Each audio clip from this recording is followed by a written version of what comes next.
here, and we're looking forward to your presentation. My name is Kate Lekowitz. I'm head of campaign and events for a company called VMware. We are one of the IT tech giants, and probably most of you guys today having any of your app or even the app that we use run on our system because we provide remote solution. I'm also a lead for a consultancy called Fuel for Thought, where I'm driving mentoring and different programs for internal customers in terms of training in marketing and sales initiatives. And I'm very grateful to be with you here today. And digital events are my specialty since years before COVID came in. So I've been doing them from 2010. So really looking forward to your story. Brilliant. Okay, excellent. Thank you very much. Should we fire away? If we give 2 minutes to the rest of the judges to introduce themselves. So Ollie, do you want to go first? Hi there, yeah, sure. So Ollie, I'm a managing director for Accenture. We are a large management consultancy firm. We have a number of different services, one being services in interactive, so that's anything around digital, all the way through from strategy to execution. So I look after some of our work in our capital markets business, helping firms with their divestment or business transfer or merger and acquisition plans. I guess relevancy for this session is I also sponsor our fintech program for financial services on a global basis, and then also run and look after a number of our digital engagements with our clients in financial services. Happy to be here today. Luan?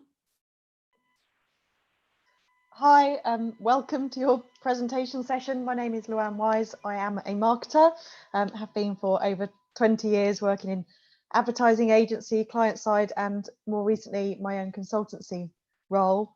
A bit like Kate, I do a lot of work in events, both speaking at them and training, but also in terms of organising, marketing and promoting events. And I've also done quite a lot of work over the past 2 or 3 years with higher education, a number of institutions, their whole student recruitment journey. And I know how important open evenings and open events are to educational places. So really looking forward to bringing this entry to life in the presentation. And finally, me, Tim Pritchard. I'm Managing Director of Customer Experience at Kantar for the UK and Ireland. So me and my team, about 50 people, we design and implement and manage big customer feedback programs for some of the world's most successful brands, people like Virgin Atlantic, Virgin Holidays, people like Bupa, Hyundai, Vodafone on a global basis, their NPS program. And most of those programs have both contact center interactions, retail or branch interactions, and digital interactions and campaigns that we're helping to track and measure.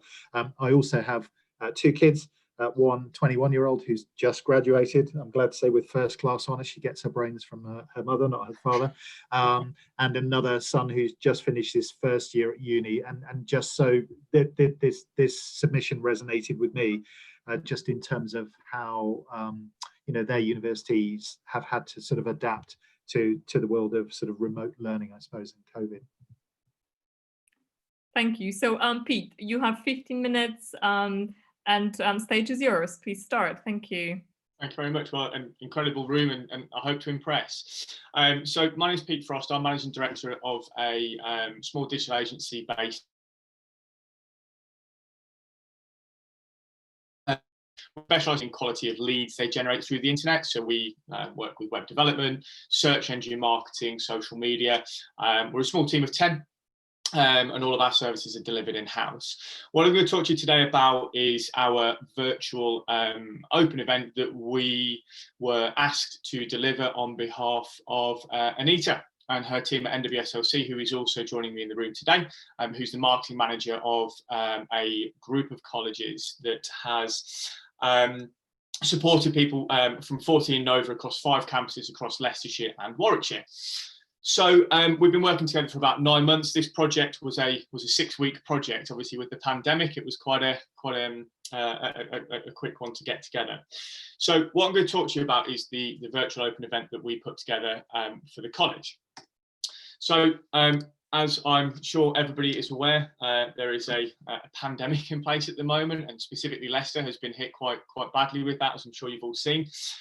So with young people facing such uncertain times with cancelled GCSE exams, cancelled schools, college closures, NWSLC plays a key role in its community in providing reassurance and support to those facing these huge decisions aged 16 onwards. With the coronavirus lockdown closing most of the college's provisions, a physical open event simply, as I'm sure you can appreciate, just wasn't possible. So all events were cancelled. So the college had no other option but to find a new way to provide a service to the community at a time of unprecedented national crisis at really short notice. So we had 6 weeks essentially to put together an event for them that represented the college, the environment, that resonated with the students, that allowed them to engage with the tutors, that gave them something that was truly unique. That was essentially the sort of overview of the brief. So at the moment, the open events historically were a key element within the college's marketing strategy. They were core to campaigns throughout the year. They were promoted usually through a number of means via digital and offline. It's essentially the single biggest opportunity for the college to attract its student base. So the brief was to maximise perception of the brand as an exciting and innovative and forward-thinking college. The college engaged us as their agency partner to deliver a virtual open event via their website for the first time ever. So it was featured all of the elements that you would expect at the physical open event, just digitally, and we had to do something which was contrary to what the rest of the colleges were doing, the majority of whom were just operating Facebook Lives. So a typical open event at NWSLC would see between 100 and 150 students register per event, and they'd run that through 3 events per year. And the key for them through that time was to experience the environment they're going to be learning in, take a look through the facilities, speak to the tutors, speak to current students about what they can expect to be immersed in, and generally immerse themselves within the environment of the college. That entire possibility was removed when you lock down a college, lock down a school, and you remove the ability for people to turn up at a physical premises. So our job was to create the virtual open event.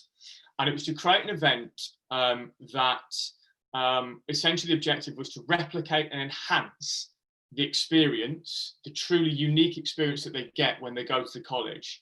So for the first time in the college's history, they've never taken such strides online with delivering the digital experience that they have.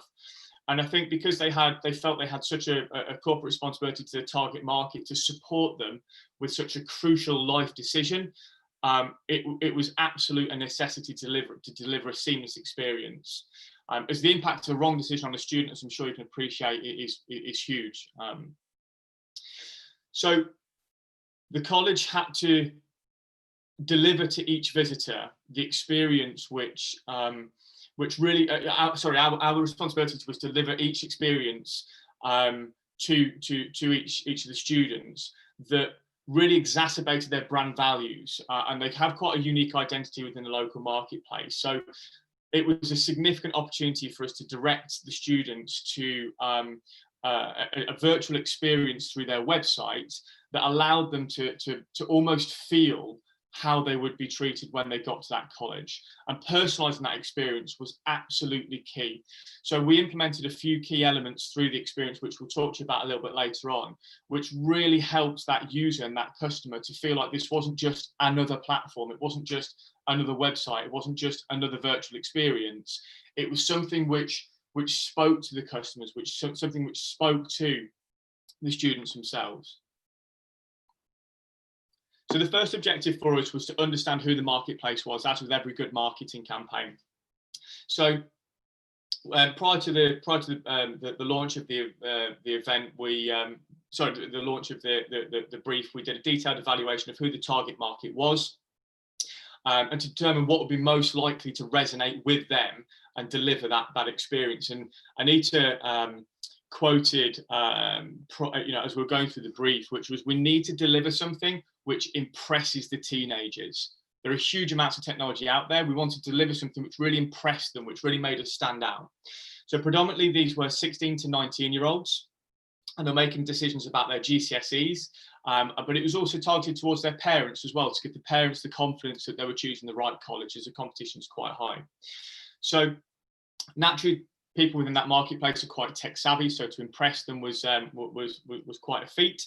But the target markets that we identified were prospective students who had already registered for the physical open event in 2020, prospective students who had made inquiries to the college via the website, local schools that were within the college's catchment area, and parents or key influences of those prospective students.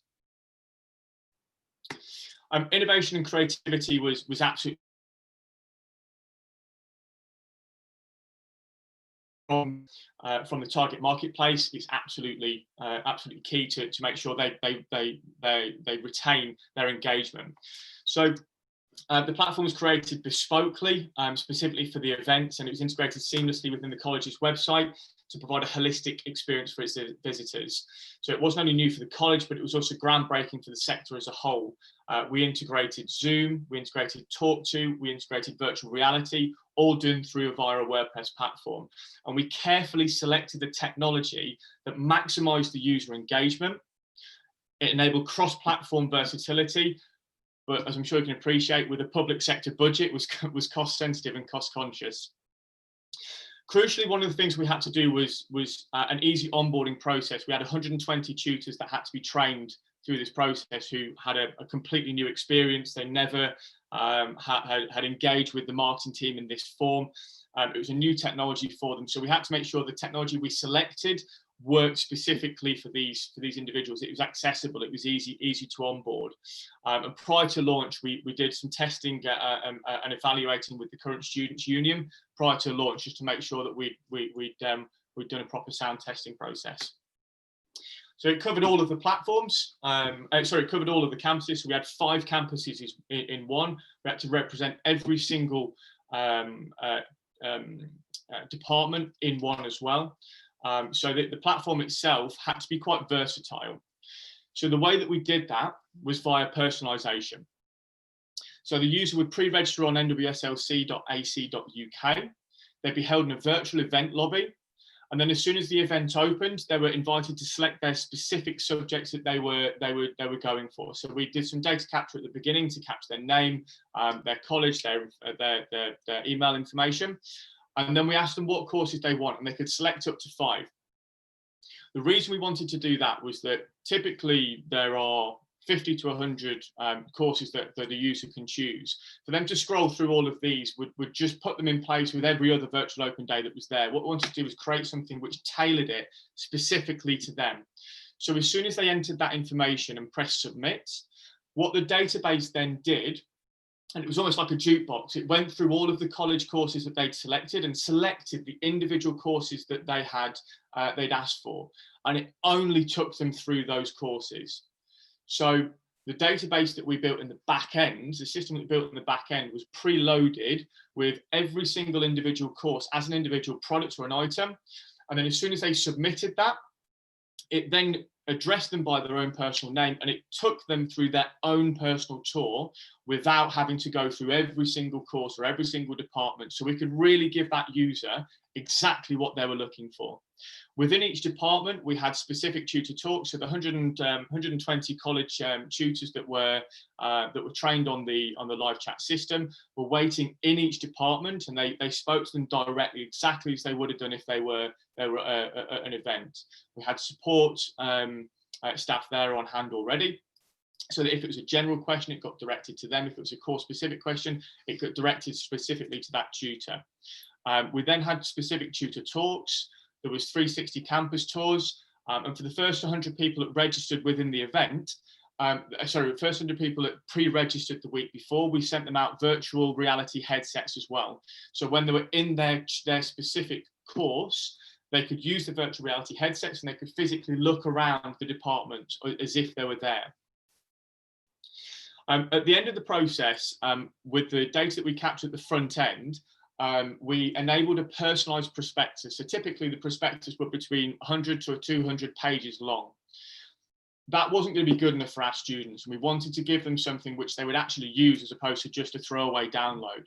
So the personalised prospectus remembered their name, it remembered the information they'd submitted, and then when they, at the end of the experience, they could download that personalised perspective, which had a set of core files of information like bursaries, travel information, student information, and then only gave them the courses that they'd selected within their prospectus. So it was specifically a personalised prospectus where they selected 1, 2, 3, 4, or 5. It gave them only the courses that they were looking for. So I'm just going to go through a really quick video, which is a bit of what the experience looked like. So, oh, sorry. So this is the virtual holding page. And as they went through, they submitted their personal information and which course they were looking for. And at this point here was where it spoke to the database, and it gave the user the opportunity to select just the courses they were looking for.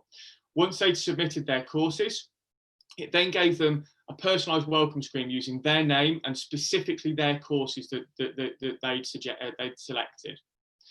As they went through that, we used Ajax technology to improve the scrolling functionality so that it was preloaded. It made it a much more seamless and slick experience.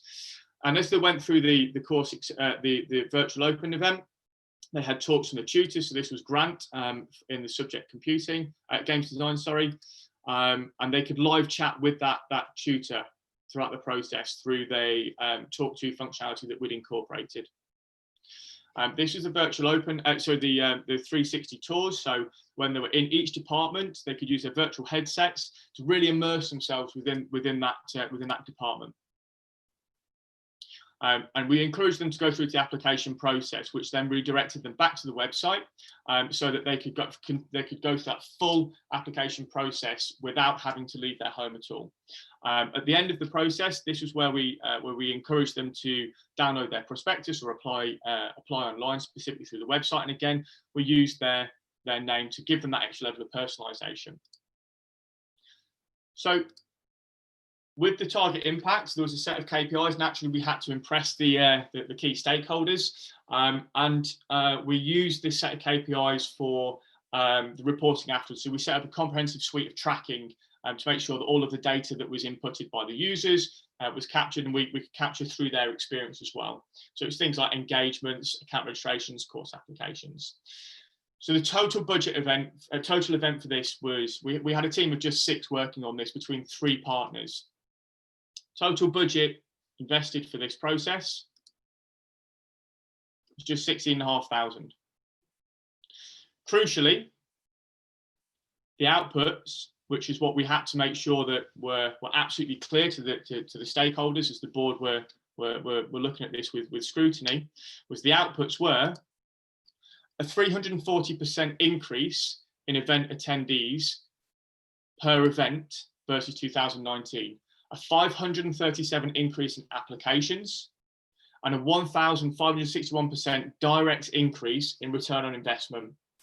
So we also had some unforeseen benefits, which was that we had some really positive feedback from users who potentially wouldn't have had the confidence. We had feedback from a member of the LGBTQ community who said that the format allowed them to see how understanding, welcoming and supportive the college were without the barriers that face-to-face would normally put in place. We had parents who said the experience really showed me how wrong I was about the perception of the college locally, and the warmth and tutors the warmth from the tutors in the college. Typically, the demographic within the area is quite low income. It's quite depraved. And technology poor. So we had to make sure that what we offered was an inclusive experience, but it was an experience that impressed people, and it booked the brand and booked the trend of the perception. We've had coverage in the press, and we've got another event that was booked following the success of this event for July the 9th, which again was a success. But this generated a return of 56 full-time applications, 30 distance learning applications, which was a total revenue return of £275,000. I think that pretty much covers everything that we have to say, and hopefully you've enjoyed the talk, and we'll welcome any questions. Brilliant. Thank you, Pete. A great success. Again, thank you for sharing. Do we have any questions? Luan? Thank you for the presentation, Pete. Yes, we've all had to be very agile and adapt our campaigns. But I've got a couple of kind of quite specific questions. Were you already working on lead generation for a physical open evening event? No, we weren't. No, we Right. weren't. This was so we've worked with the college for about 9 months, and they've got a design partner who referred us into there to help them with the digital development element of their digital campaigns. This was one of the first things that we worked on. So there was quite a big learning process to understand their marketplace and to make sure that we invested the right time and resource into really getting to grips with what their brand message was, who they wanted to talk to them, how they wanted to talk to them.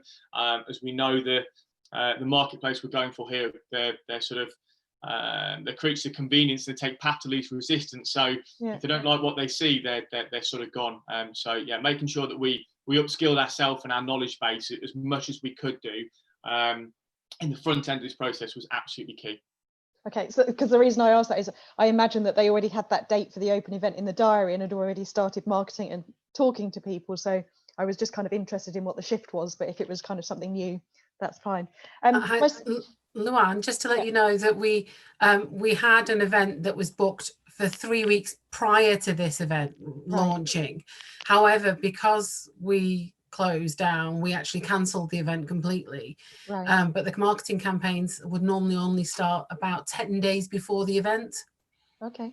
Because students tend to forget if we do it any earlier. Right, yes, okay. And my second question is just a tactical thing really about not everyone had virtual headsets for this. So why did you go for something that required some people to have a virtual headset, and what was the experience for people that didn't have one? Well, we use the headsets that would work with a normal 360. So if you didn't have the headsets, you could physically move around the tour anyway using your mouse or using your phone.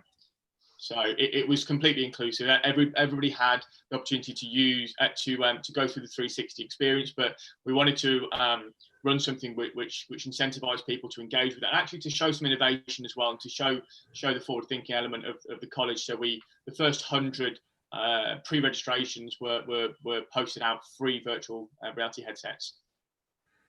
Okay, thank you. Hi there, Ollie. Thank you for the presentation. So I was interested to understand a little bit more about what aspects of intelligence your platform had. So you mentioned that students were able to get exactly what they were looking for. Sometimes I think with students, they may not know actually. So was interested to understand what else your platform provided in terms of alternative suggestions or recommendations to courses that they potentially hadn't actually considered. I'll take that one, Pete. Yeah. Hi, Ollie. So there were 2 different customer journeys mapped into the experience. One was for those who had a clear indication of the areas that they were looking for, but the other was for those students who, quite frankly, don't have a clue what they want to do at this point in time, which is quite a few students. And they were given the option to go through our career service support that we had online that day to help guide them through other options that they had. So they had live interactions with a group of careers advisors, but also student ambassadors who were able to give them a clearer understanding of the experience of being at college and how it was different from school or from doing their A-levels as well. So we tried to make sure that there was different journeys along the way for them to find what they wanted to get to. Quite often students will come to an open day and check out 7 or 8 different areas, and the platform allowed them to go through one selection, but then to go back and make a further selection in case they didn't find what they wanted to in the first draft. Okay. I would have a couple of questions if you don't mind. So one would be about tutorials. Did you think in advance that there would be a need of creating a mini tutorial for them to experience before they actually come for the event, because their time was short. So it wasn't a day long or a week long. It was within a couple of hours. Would that be any beneficial for them to see what they can do on the platform before they actually join the live event? Yes, they do. We actually have a college vlogger who is an apprentice, who's about the same age as the students who are going to be attending the event. And she created a vlog which was shared to all of the pre-regis, but also on our social media beforehand. So students got a real clear picture of what they were going to be experiencing before they arrived.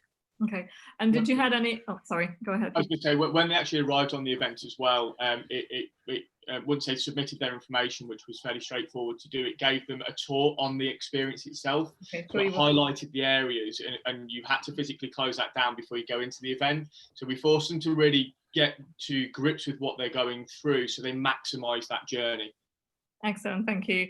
And did you had any expectations in between the platform that they're going to join the event? So what did you expect? Would any of them join from mobile? It was pretty much desktop.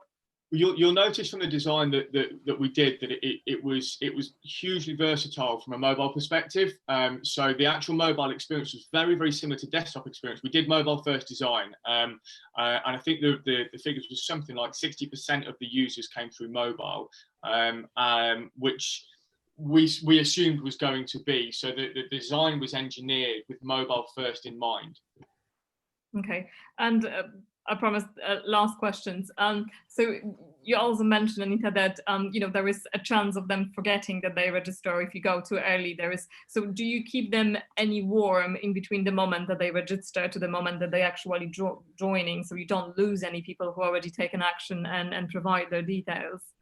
Yes, we have a 7-step keep warm strategy from the moment they enroll. The moment they show us any interest, we'll do a remarketing campaign until they register. Once they've registered, they get reminders that come up that tell them about things like, oh, did you know that we're going to be broadcasting the event at this time to this time?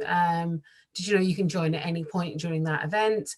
And these would be drop emails that would be going through to them up to 5 days before the event, and then an hour before the event, everyone would get a drop reminder in the through their emails, so that they knew that it was happening at the time.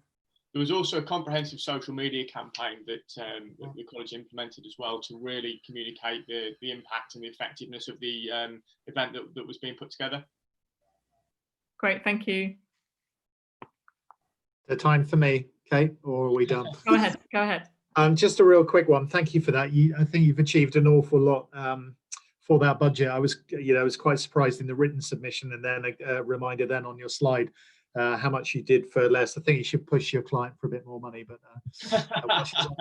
now, Tim, don't tell him that. No, I know. Sorry. How to create waves. But yeah, I guess I was interested. I think I suspect I know the answer, but I'm going to answer it anyway. In terms of weighting of focus, because you've got different stakeholders, I guess, I assume most of the weight was placed on students, and then to an extent their parents, or people looking after them, etc., whatever sort of families they come from. You mentioned also the tutors and the local schools. I mean, how much of the weighting was student versus, I suppose, the rest in the campaign? In terms of campaign, we focus approximately 60% student facing. We then do a further 10%, which is schools and careers advice facing. We then do probably about another 10% aimed directly at parents through different social media campaigns.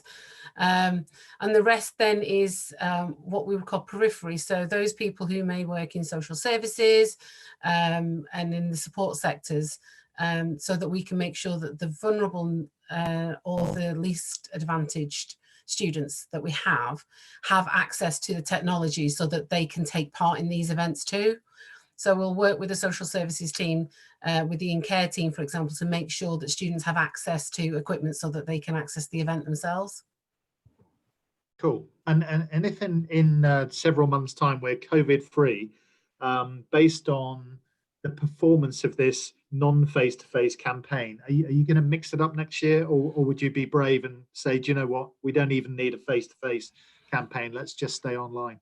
Well, we have made the decision that for the first 2 terms next year, we will be online only, and we will be looking at whether we open in the final term for maybe one major event across all the campuses. The board were so pleased with the results and the way that the students have reacted to the actual experience, that they've wholeheartedly supported us to move fully online. What we are able to do is that we're going to be running mini sessions, mini open events for those students where this is not appropriate. So we have SEND learners, learners with learning difficulties, etc., who, for them, actually coming and seeing and walking around is part of their experience to make them understand how comfortable they will feel. They don't have the emotional skills to be able to interact with an online experience in the same way. So for them, we will be doing something bespoke, so to allow them to actually take part, but the majority will be online next year. And that's where the budget comes back to. Create something they can't do without. There you go.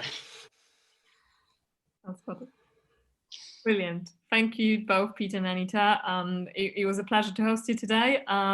Good luck to you, and we're looking forward